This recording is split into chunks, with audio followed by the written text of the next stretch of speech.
ce nouveau tutoriel consacré à JetEngine. Aujourd'hui, on va voir l'utilisation de JetEngine avec le builder Oxygen. Alors, Oxygen Builder, c'est une approche un peu différente d'Elementor, une approche un peu plus orientée développement. C'est un builder qui est excessivement performant. Il est plus compliqué d'utilisation. Je vais me focaliser aujourd'hui sur l'utilisation de JetEngine et d'Oxygen de façon à pouvoir récupérer les champs personnalisés que nous allons créer avec JetEngine de façon à pouvoir les insérer dans Oxygen. Nous allons voir pour ceci donc deux parties bien différentes. La première partie va être le fonctionnement des templates sous Oxygen. Et ensuite, on va voir comment récupérer des métadonnées de JetEngine pour les insérer dans le système de template d'Oxygen. Alors, on se retrouve sur le back-office de mon installation WordPress. J'ai donc comme extension Oxygen d'activer et JetEngine. Donc globalement, Oxygen fonctionne sans thème. C'est un système qui n'a pas besoin de thème pour fonctionner. Donc d'ailleurs, c'est un petit peu ce qui est dit ici. C'est que quand on utilise Oxygen, le système de templating de WordPress est désactivé. Donc le thème actif n'est jamais chargé, ce qui n'a aucun impact sur les performances du site ou sur l'apparence. Mais ce qui veut surtout dire qu'on a un code qui est beaucoup plus concis et performant, car nous n'avons pas de surcouche visuelle apportée par un thème graphique dans WordPress. Donc c'est vraiment un système qui est très efficace, un peu plus compliqué à utiliser. Alors, on va voir dans le détail comment ça fonctionne. Donc Oxygen, on a accès à partir du menu dans le back-office Oxygen à un certain nombre c'est un sort de tableau de bord qui nous donne des shortcuts, des liens, des raccourcis vers des fonctionnalités d'Oxygen.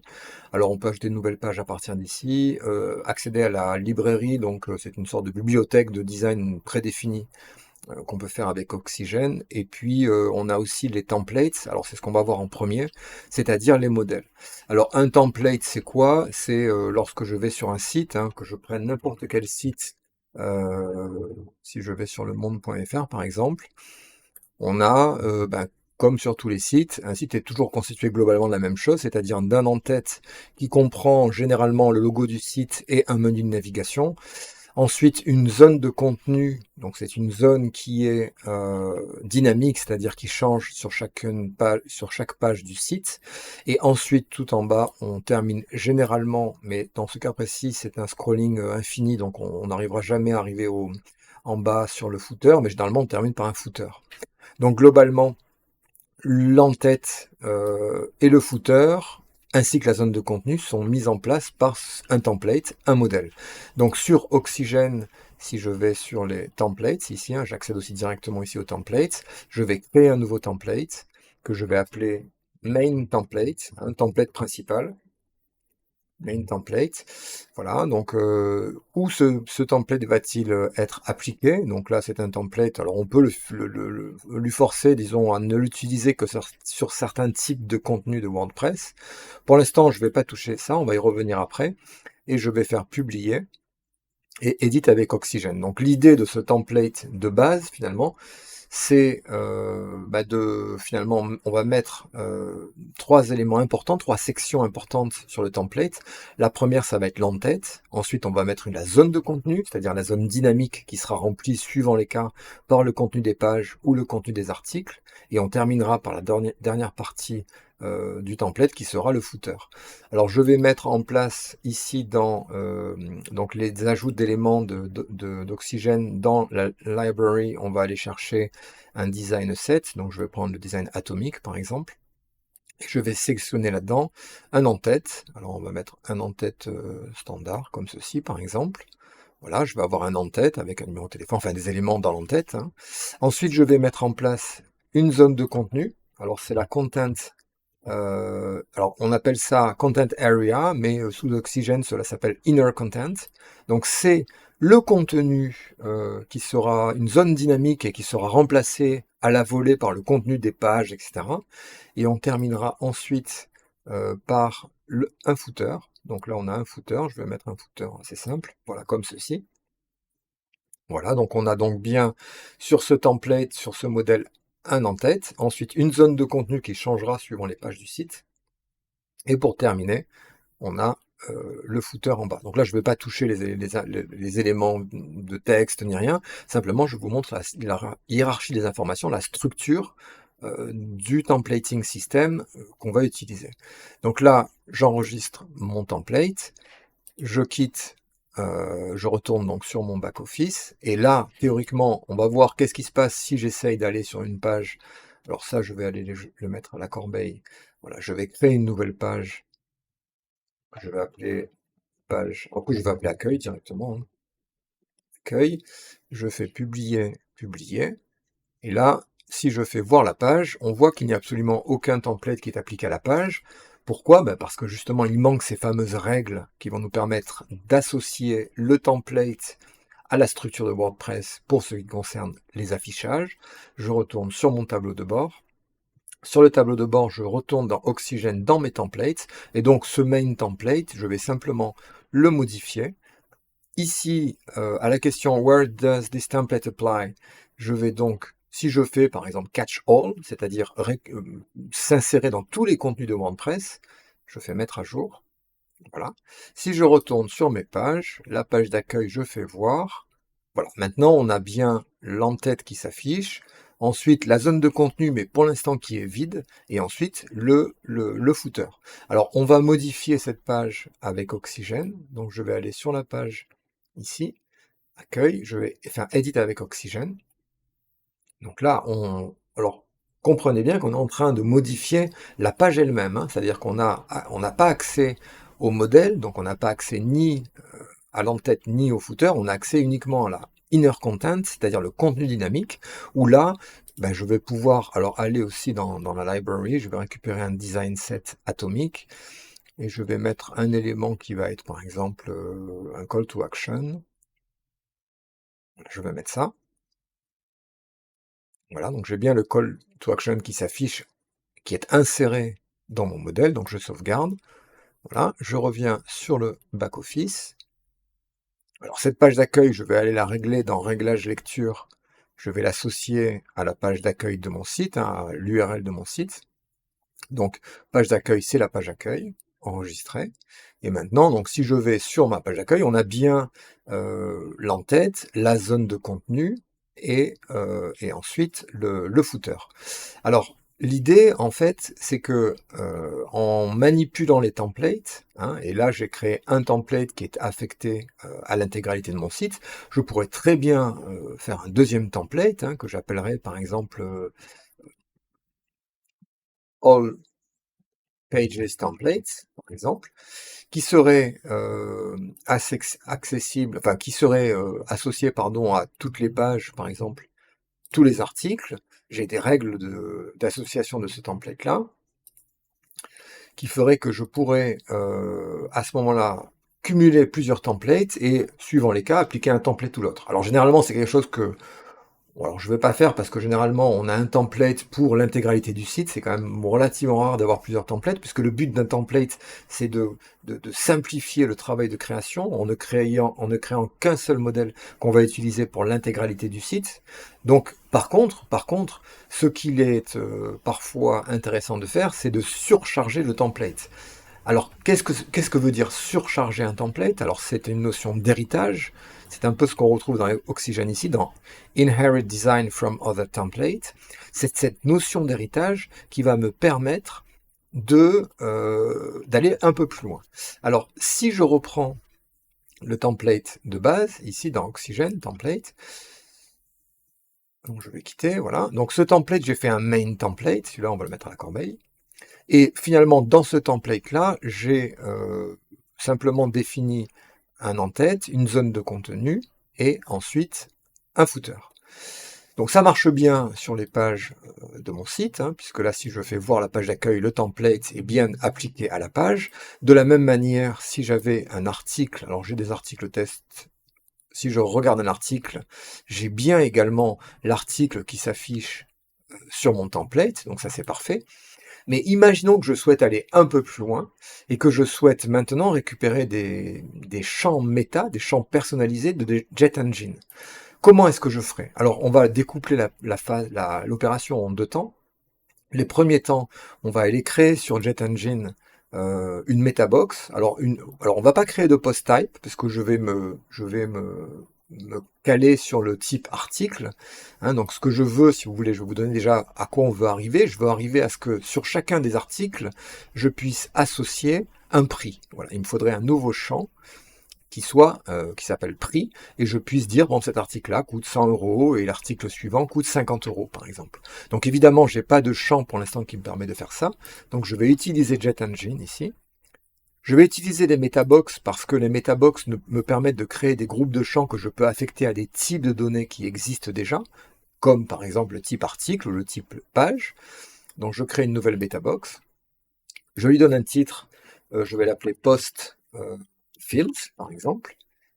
Donc ces champs, je vais les associer à un post type qui est article, hein, c'est ce type qui existe déjà, et je vais créer dedans, dans cette metabox, un champ que je vais appeler prix, hein, dont le nom va être pris aussi, voilà, c'est parfait, et qui est un champ de type texte. Donc je vais ajouter la metabox, et lorsque je retourne sur mes articles, ici, je vais donc avoir maintenant sur les articles un nouveau champ de données personnalisées, qui en l'occurrence s'appelle prix. Donc je vais pouvoir mettre ici, par exemple, 1600 euros pour cet article test 2, et sur l'article test, je vais pouvoir mettre, par exemple, 885 euros. Donc voilà, maintenant j'ai des possibilités supplémentaires de pouvoir affecter un prix à chacun des articles. La question est, quand je visualise l'article, comment est-ce que je peux faire pour récupérer la donnée de prix dans l'article lui-même? Un article, finalement, sous WordPress ne sait par défaut qu'afficher le contenu qu'on a créé avec un éditeur de page tel qu'Oxygène ou Elementor ou Gutenberg.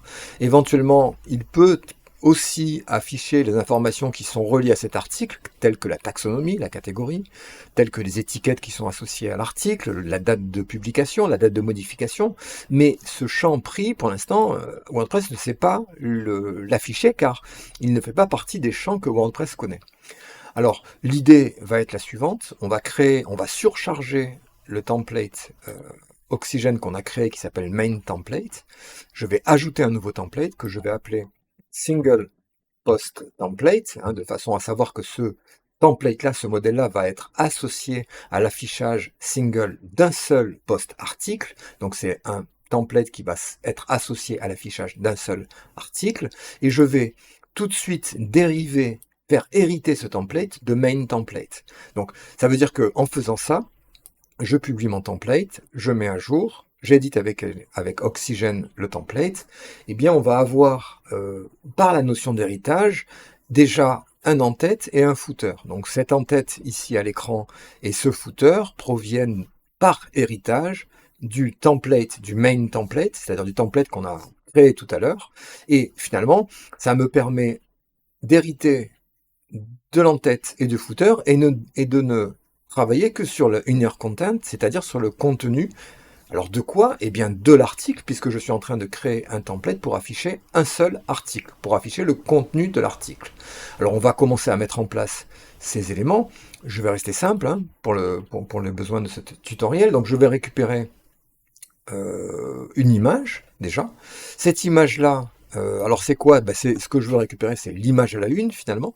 Alors l'image à la une de l'article ici, hein, donc je vais aller retourner ici dans l'article lui-même, tous les articles, article test 2, voilà, je vais faire modifier.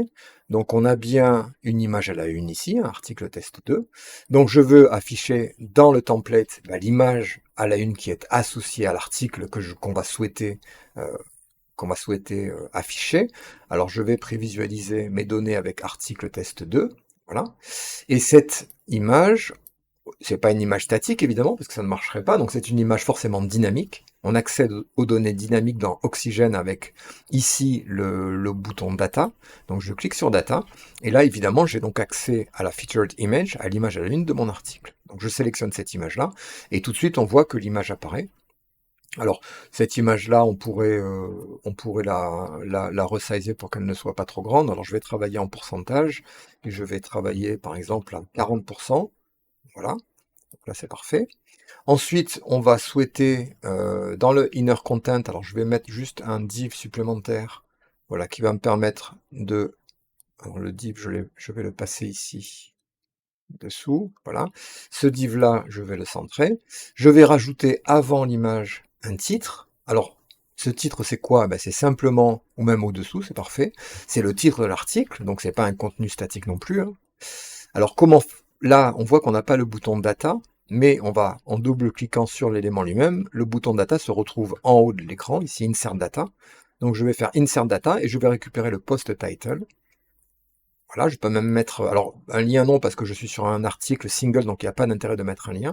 Je fais insérer, je clique ailleurs, voilà, j'ai récupéré article test 2. Alors ensuite, évidemment, je peux ici, il est paramétré dans la typo, dans la décoration, dans le uppercase, etc., de façon à avoir ce que je souhaite. Ce qui me manque maintenant, c'est le contenu de l'article que je vais récupérer donc dans Inner Content. Voilà. Et là, on voit bien qu'on a le contenu de l'article en question, article test 2. Alors évidemment, si je prévisualisais avec un autre article, on aurait d'autres contenus, hein, d'autres éléments qui apparaîtraient, puisque c'est un article différent. Donc là, c'est parfait. Donc là, je vais juste ce div-là mettre un tout petit peu de marge sur le layout. Je vais mettre, non pardon, sur le size and spacing, je vais mettre une marge en EM de 4EM. Voilà. Je sauvegarde.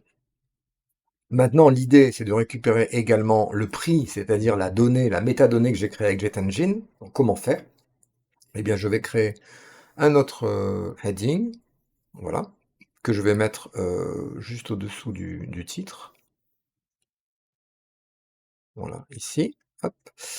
Je double-clique dessus, et pour le coup, donc comme c'est une donnée dynamique, eh bien pour y accéder, puisque JetEngine enregistre sa structure comme pourrait le faire ACF, hein, c'est un peu la même chose, donc je fais Insert Data. Les données d'article ici sont le titre, le contenu, l'extrait, la date, tout ce que WordPress connaît, mais on a aussi des custom field meta options, donc c'est là où je vais récupérer la clé. Donc la clé, ça va être, alors attention voilà, de bien aller sélectionner donc la clé qu'on a créée, c'est-à-dire le champ prix. Je le sélectionne, je fais Insert, je clique à côté, et là j'ai bien 1600. Alors si je veux rajouter euro derrière, il me suffit de rajouter en statique derrière le symbole euro. Voilà, donc là c'est bon. J'enregistre. Et maintenant, si je prévisualise l'article test normal, on a 885 € et article test 2, on a bien 1600 €. Donc, je sors de ça, je vais sur le front-end. Voilà, donc là, je vais aller voir article test 2. Alors, on voit que ce qui se passe, c'est qu'il n'y a pas surcharge encore du modèle parce qu'on ne l'a pas affecté dans les champs de... Alors, attention à ça, il ne faut pas oublier, dans Oxygen Templates, j'ai un single post template, d'accord, qu'on a fait, mais on n'a pas affecter le champ, enfin le template au type de données. Donc là, il faut absolument que je l'affecte à uniquement article, mettre à jour.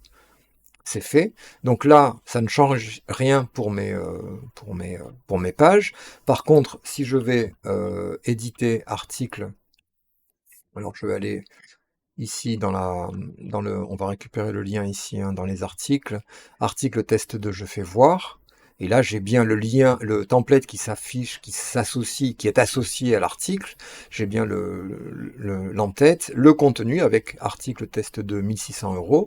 Si je prévisualise article test, j'ai bien article test 885 €. Donc la donnée custom est bien récupérée et bien insérée dans le template, qui s'insère bien dans la hiérarchie des templates de WordPress et la démonstration est faite. Donc, si vous voulez aller plus loin sur le templating système de WordPress, il est impératif de comprendre le fonctionnement des templates, des modèles, parce que c'est ce qui va vous permettre de réaliser n'importe quel type d'application à partir de ce système qui est fabuleux de WordPress où tout est possible pour peu que l'on prenne la bonne direction. Si vous avez des questions, c'est dans les commentaires. Ben, je vous remercie de votre attention. Je vous dis à bientôt sur l'Académie du Web Design, hein, la chaîne que je gère maintenant en plus de mon métier de professeur. Et je vous dis à bientôt. Merci. Au revoir.